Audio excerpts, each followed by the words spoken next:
good afternoon. Thank you for joining us today. I am Vanessa Balquiedra and I am the Educational Administrator of Kids First Discovery Space. Thank you Robinsons Townville for inviting us today for this Q&A about learning from home. So just a little bit of background. I am a teacher and I have been teaching for more than 20 years. The school has been up for, this is our 16th school year, and we offer classes for children ages 2 to 6 years old, for typically developing and also for children with special needs. So we also offer occupational therapy and speech therapy if you need it.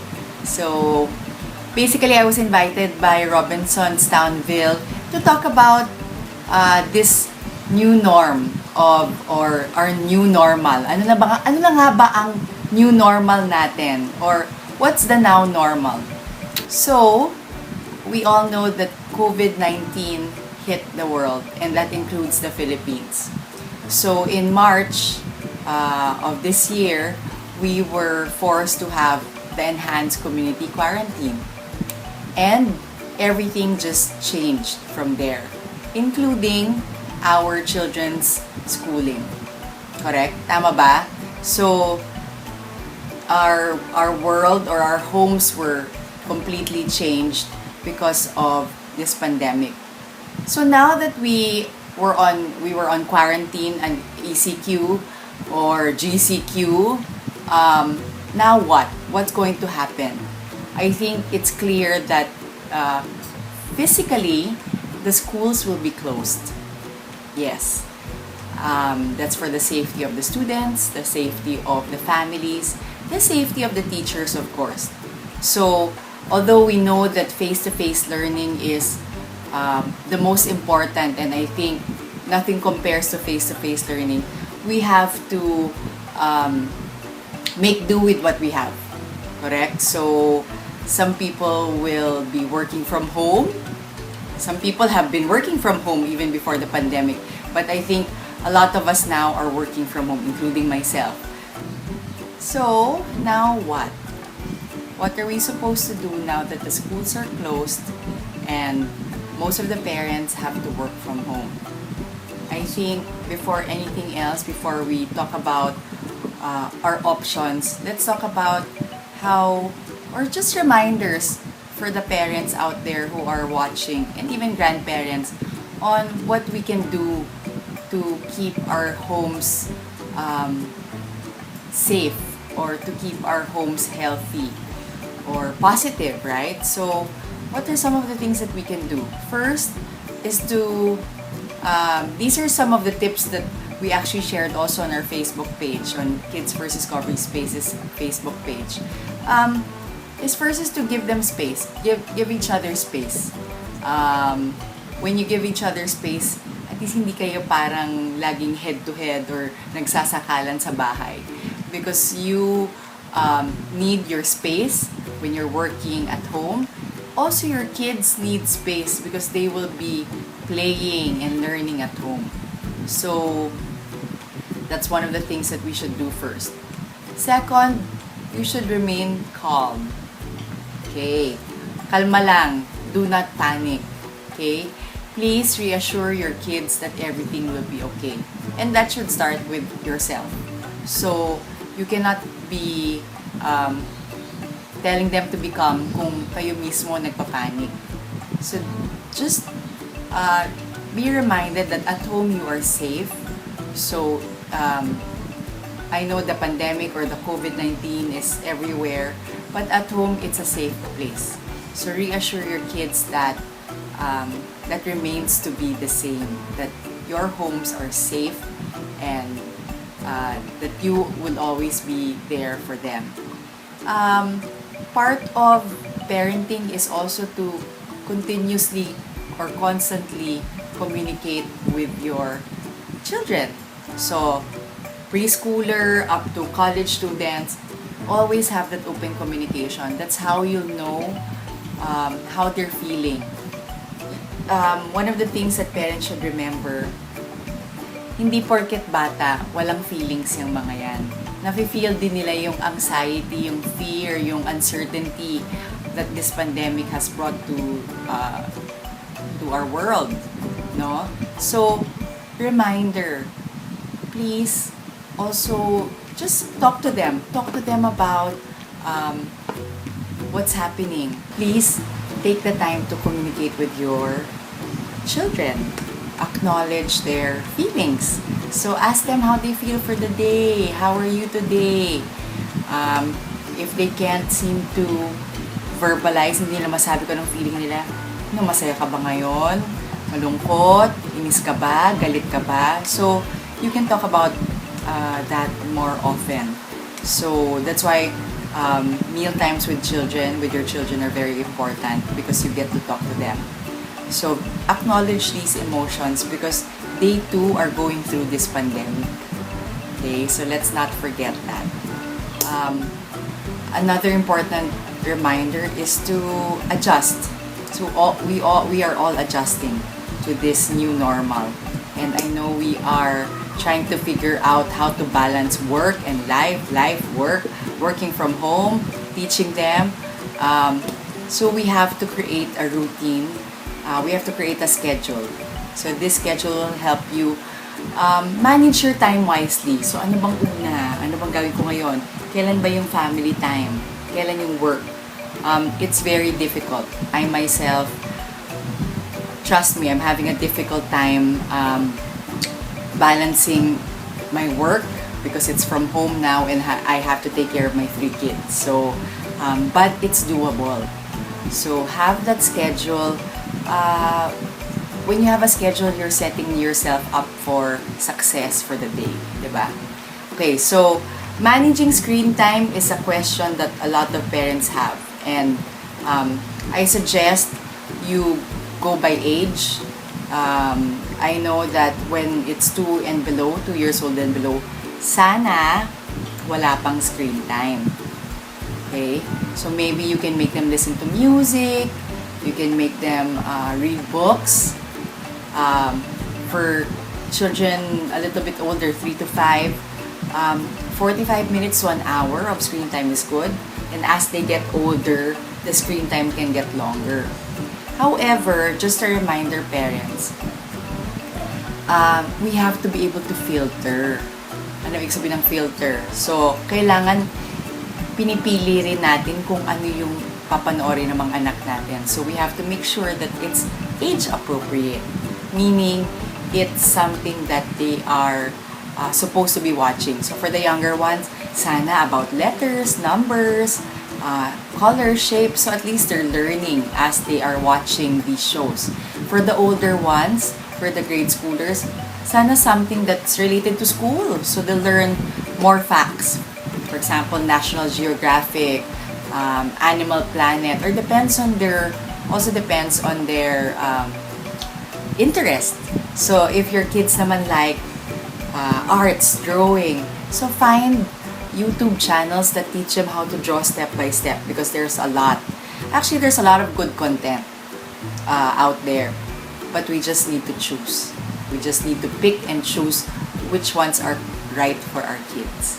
Okay? So, I know Robinsons Townville invited me today to answer some of your questions about learning from home. So, let's get to the questions that you wanted me to answer. So, let's start. So, the first question that you wanted me to answer is all about options for this school year. So, what are the options for this school year? I know, like what I mentioned, this pandemic has changed our lives, and that includes schools being closed. But again, schools are just physically closed. As a teacher, I believe learning must continue. So what are your options as parents? I know merong mga ibang parents na ang problema, time. It can be time problems, it can be financial problems, walang budget for schooling. It can also be scheduling. So what are your options? First, homeschooling is an option. Homeschooling is it's a progressive movement, no? This is when parents stay at home with their kids and teach them at home. So the beauty about this is it's not new in the Philippines. A lot of families have been doing this and have chosen homeschooling for years already. And I know of a lot of successful families when it comes to homeschooling.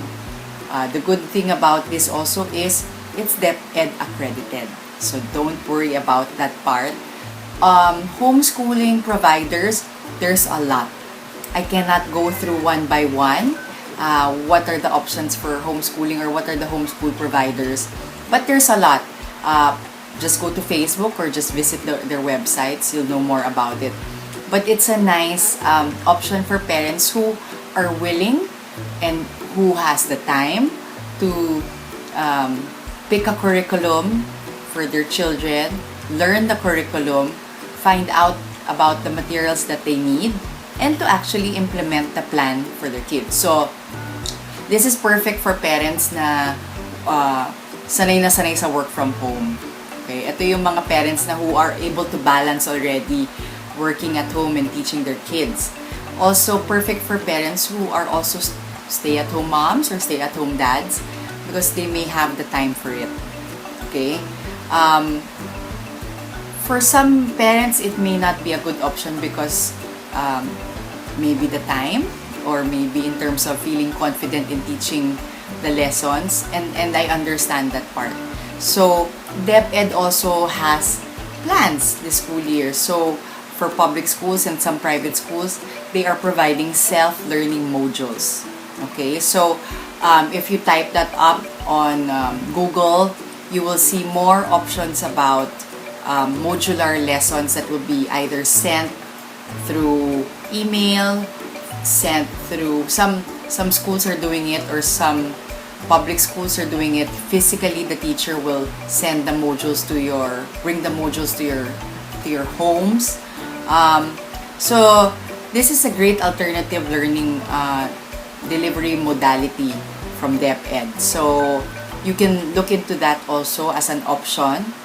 But DepEd has been trying to create ways for them to reach everyone, all the children. So even DepEd believes learning must not stop. So they have not perfected yet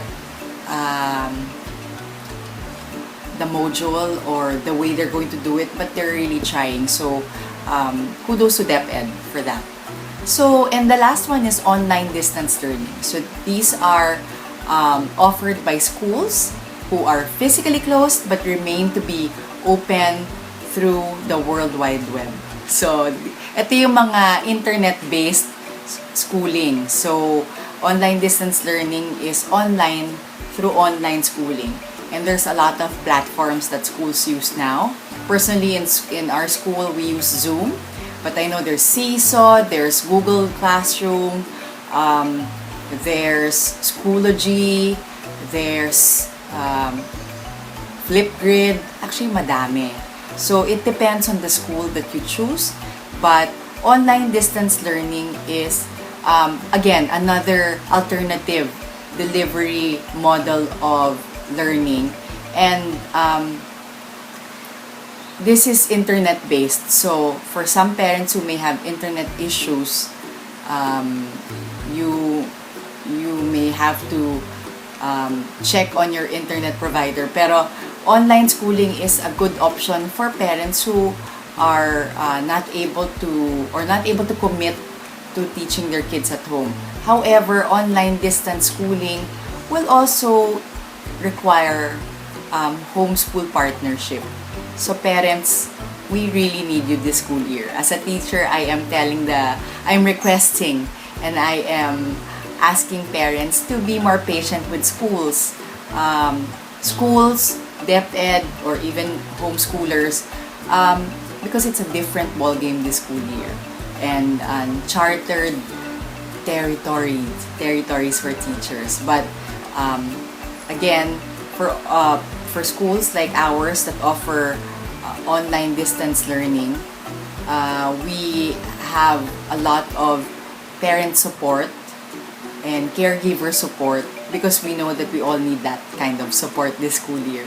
So that's the first question. So those are the options. Homeschooling, you can go through DepEd and do their modular lessons. You can also do online schooling or distance schooling through different platforms.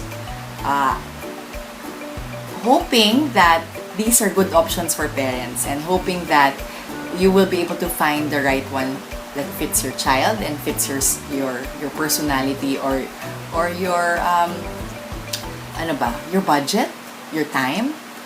So, but please, learning must continue. And please don't let this pandemic stop your children from learning. Diba? This should not stop any child from progressing or from developing. So, hoping parents will find something that fits their families. Okay, so what's our next question? So the next question is related to the first one. What are the advantages of having my child continue his or her schooling? Okay, so I can go, this can be a whole day, but since I have only a few minutes here, first, because it's their right. It's their right to learn. It's their right to have an education. Okay, so dun pa lang. It's win-win situation already. Also, it gives them a sense of normalcy to be going to school pa rin. Again, like what I said a while ago, let's not have this pandemic totally change our lives. I know we have been affected already and the kids have been affected already because some of the kids' classes were canceled as early as March. So, give them that sense of normalcy. Allow them to be with their friends even just during class time or kahit online lang. Allow them to still keep the friendship. Allow them to create new friendships. Allow them to see other people aside from your family. So, the right to education, giving them a sense of normalcy would definitely help them be able to not only cope but to be still successful amidst this pandemic. So, another advantage, it keeps them busy. Diba? Pag may school, they're busy, their minds are working, their hands are working, their bodies are moving. So, instead of just nakatingin lang sa TV o naka-iPad lang, so it's so much better that they are learning with a teacher or with their parents, whoever is providing the schooling for this school year. Okay, so that's our question number 2. Can a child with special needs learn from home? Yes, of course. Okay, being an advocate for inclusion, we have been offering classes for children with special needs for more than 10 years now. I believe that they too have the right to still learn and to still develop and progress amidst this pandemic. So children with additional needs, with the right support, whether with your therapist or with the school that you are working with, they can continue. They can continue learning using online platforms. All we need to do is try. Okay, so that's the first thing we need to do. For parents who are hesitant to try online, give it a try. There's no harm in trying, diba?